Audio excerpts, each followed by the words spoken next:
I hope that you are doing well. In today's video, we are going to be covering a case. Well, we are speaking of Shelly Turner.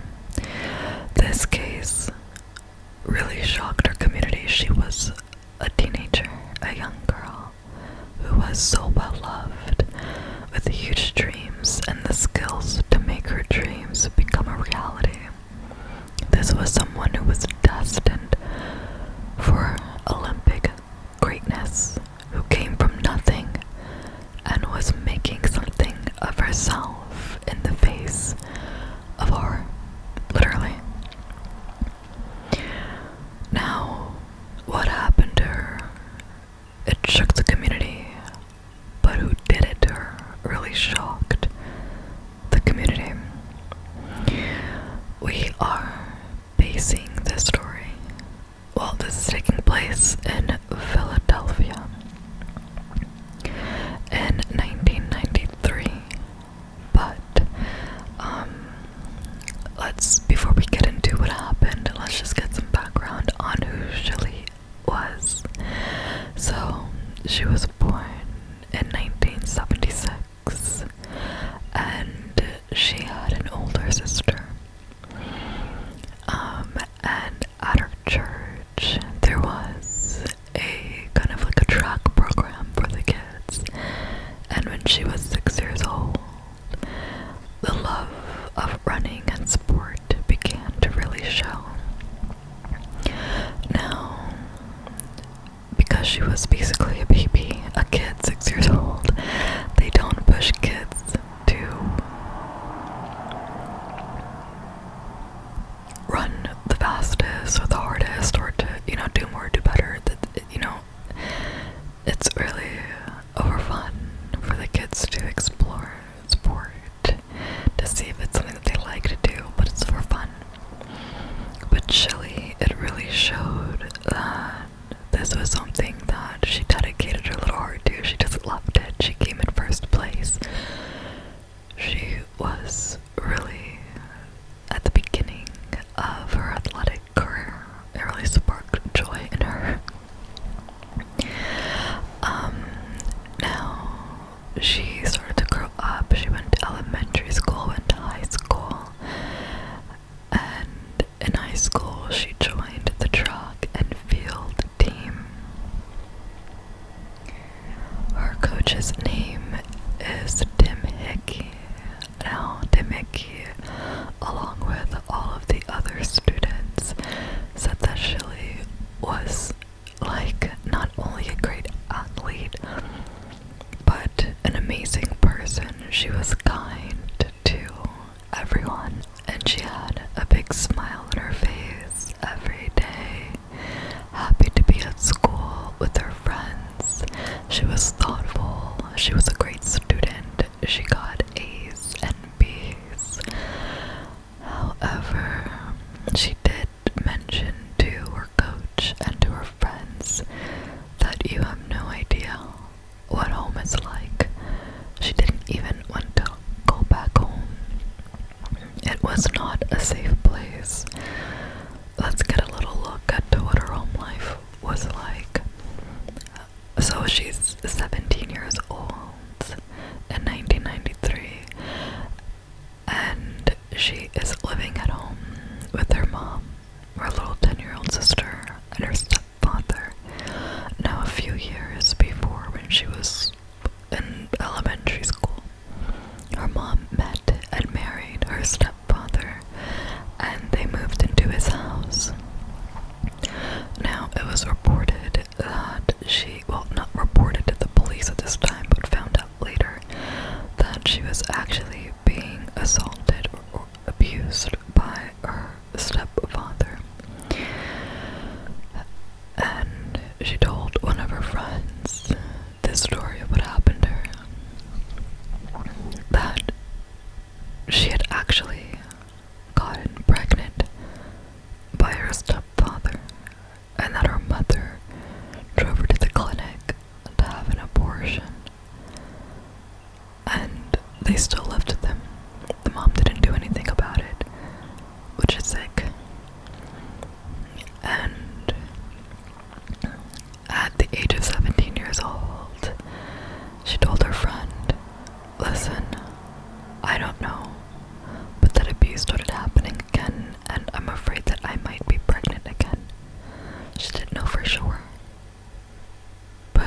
she was kind of feeling a bit off. Besides that, she would also tell her friend that her mom would beat her. And so this is a little bit of what she would go through all the time going back home. Abuse in every way. It was just horrible. Now, despite that, somehow, someway, she was able to still get good grades, focus on her track meetings, show up, be the best on the team, literally the best on the team. Now, the school that she went to, it was actually known to have a really great track program. It was one of the top track programs in Philly, I believe. But when she got there, she really took it to another level. And she was really on her way to being in the Olympics. She had actually already applied to a few different universities, got into one a full prize scholarship, ready to go in the fall. But she now is in her senior year. So, by the way, her mom never went to any of her track meetings. Now, she would never, ever not show up to a track meeting, which is why suspicion rose as to where is she and what's going on. When it was the day of her track meet, June 17th, she didn't show up. And the next day, the mom called the police station.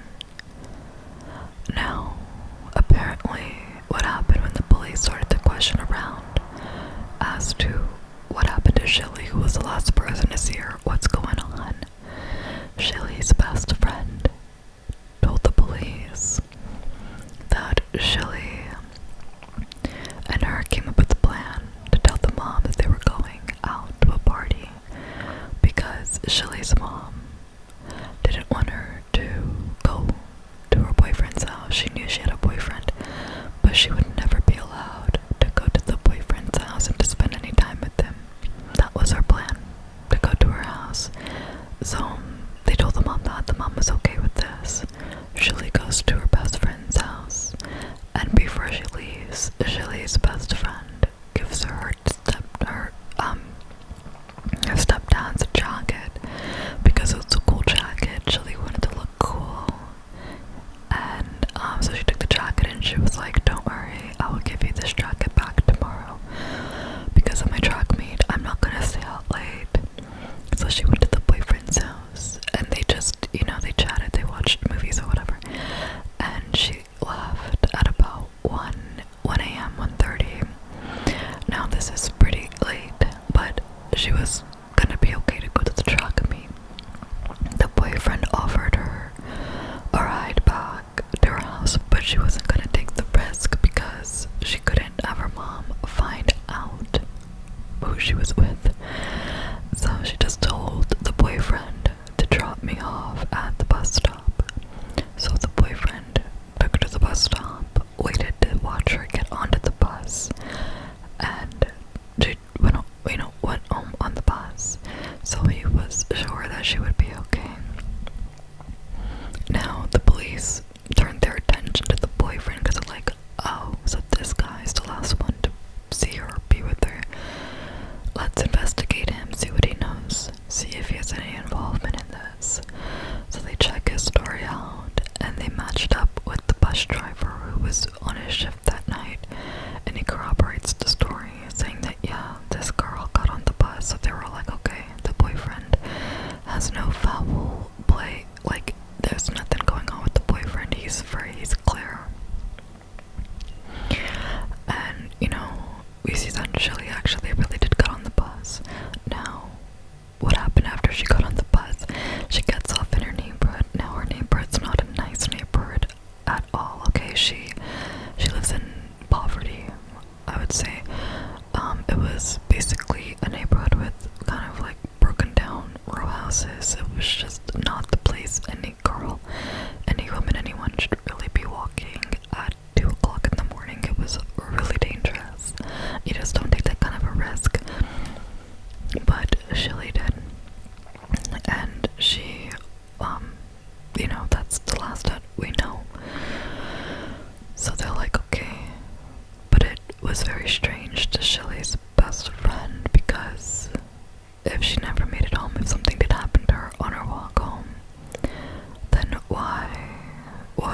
shot Shillie in this jacket. In fact, I didn't even see her. His alibi was that he was at work, which he was like delivering newspapers. And he has to leave very early in the morning to get on his route, which, you know, I guess he was, I don't know, gone. Like, he didn't see Shillie at all. He was out there sleeping when she got there. And I was early in the morning, just picked up the jacket. I went to work. So, his alibi rang true because there's proof that he was at his job at a certain time. Around this time, Shillie was missing. So they're like, fine, but at least we know that she went home. Now, her mom's name is Vivian King. Now, Vivian King is 42 years old, and at this time of her daughter's disappearance, she goes on radio shows, TV shows. She's doing interviews. I mean, the word is out that this track star, this rising star destined for the Olympics, is missing. This is huge news. And she's going on these shows, talking about her daughter, doing all that she can to find the person who knows where she is, just get some information on her daughter.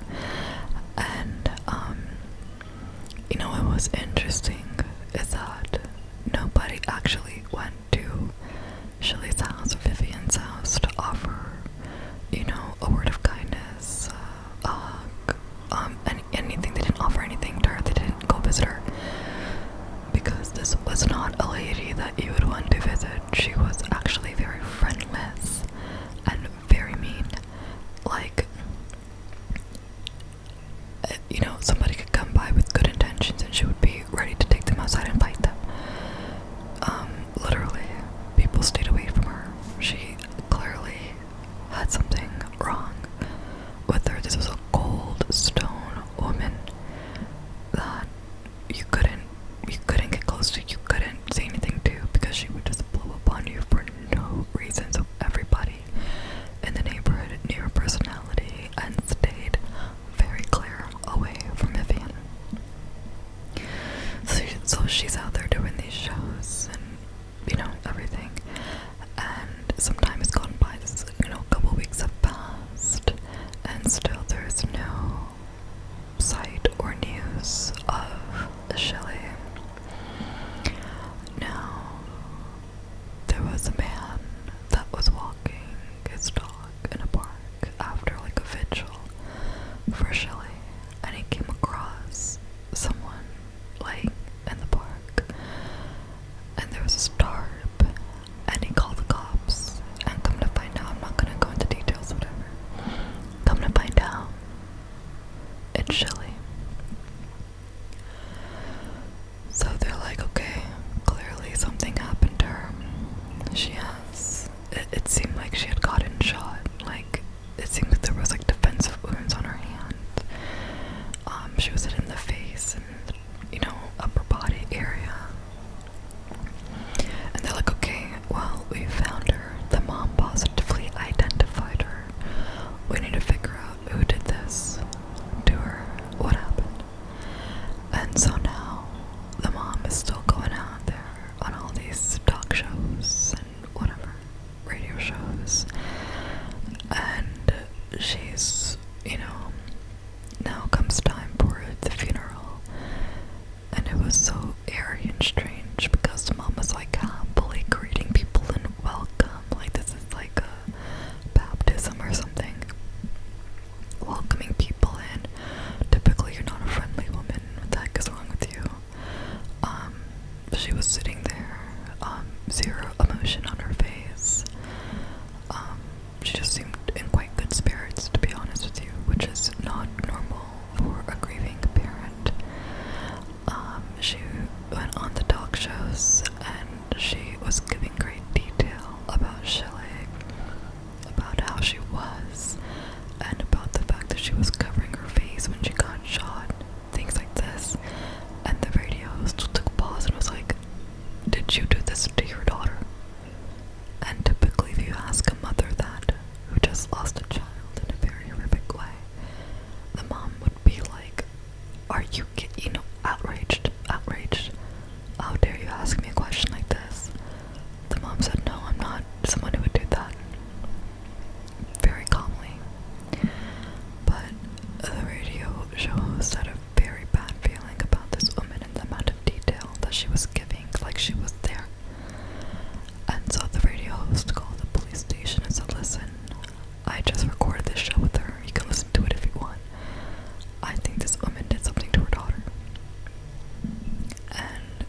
it wasn't just a radio show. It wasn't just a radio show host that did that. It was actually people in the community as well, especially knowing the personality of Vivian and the fact that Shillie never wanted to go home and how violent the mom was. She was like anyways, a monster. And so the police bring her in for questioning, and literally they held her for 15 hours. 15 hours of questioning. Now I'd be very interested on the training that you have to undergo to be like the police officer, like who asks questions for 15 hours. So she's in questioning for 15 hours, and then she admits something. She admits that this is what happened. Fine. They break her, and she said, fine.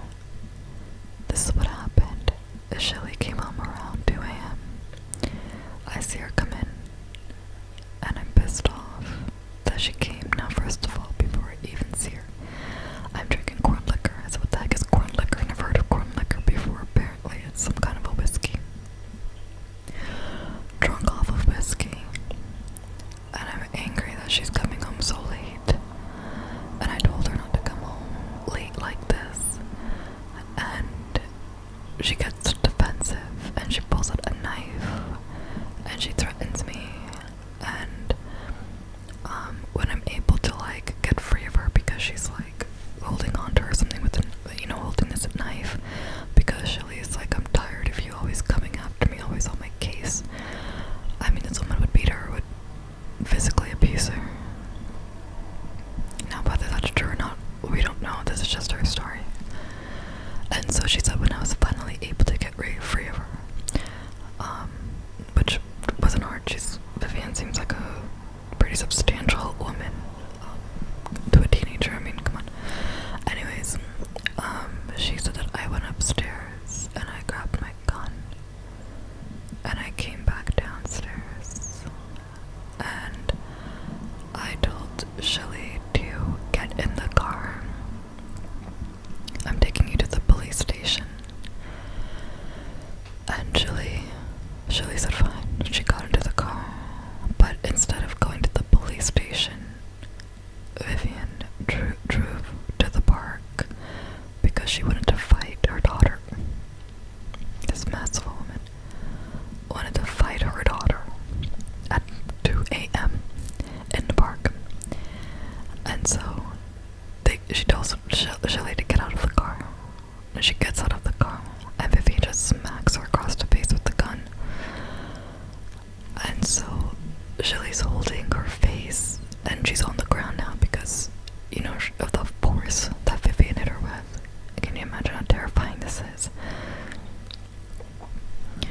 And then she shoots her daughter 6 times and leaves her there and goes back home. And she said, when I went back home and I went to sleep, I woke up and I said, this must be a bad dream. I can't believe this happened. And then she just kind of went along with, oh, I don't know where she is. And the police actually had no evidence linking her to the case. All they had was her confession. And they arrested her. And later she retracted her statement. I felt like I was forced and bullied into giving this false confession, and it freaked the police out because they're like, we don't have any physical proof connecting her to the case, so what if she's just able to walk free? But she was not able to walk free, and I actually do not think that justice was served at all. The judge gave her, she was facing between 10 and 20 years. She only served 10 years behind bars, and she's out. I'm like, well, part of me would be like, how do you go back to your community? She didn't have a community. Everybody stayed away from her. She had no friends. She had nobody in her life to speak of. I mean, we're talking about a legit narcissistic psychopath.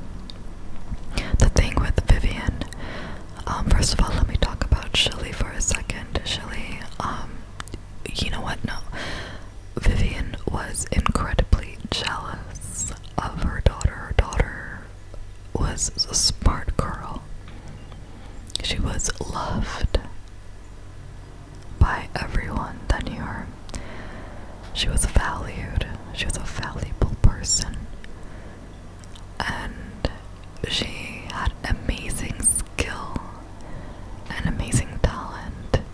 and she was destined to get out and rise out of the nothingness that she came from with her idiotic, psychopathic mother.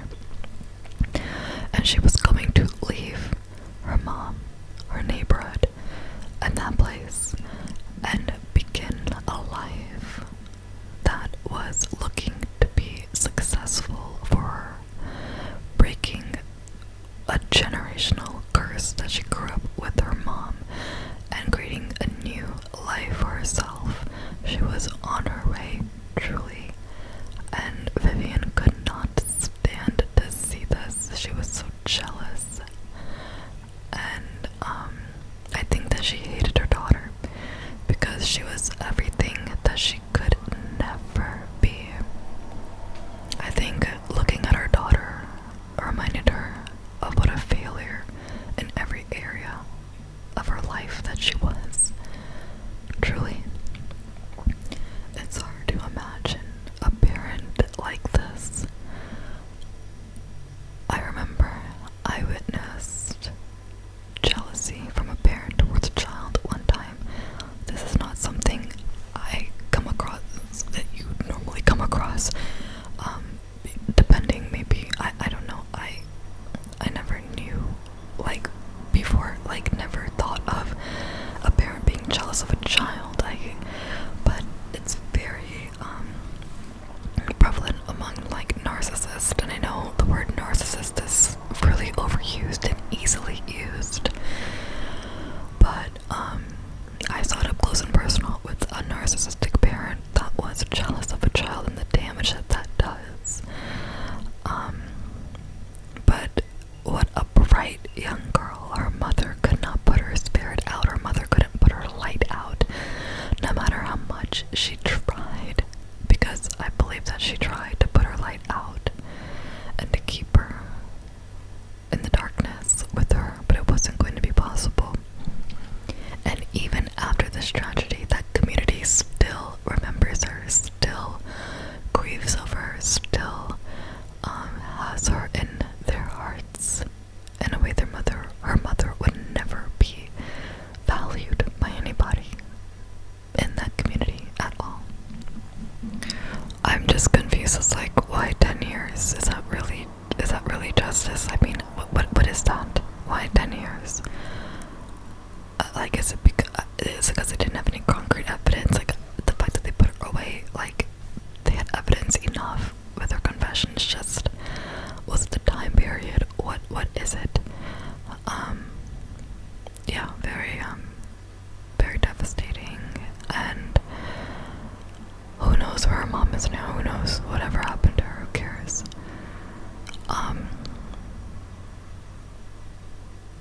Very tragic for a beautiful life. Thank you guys so much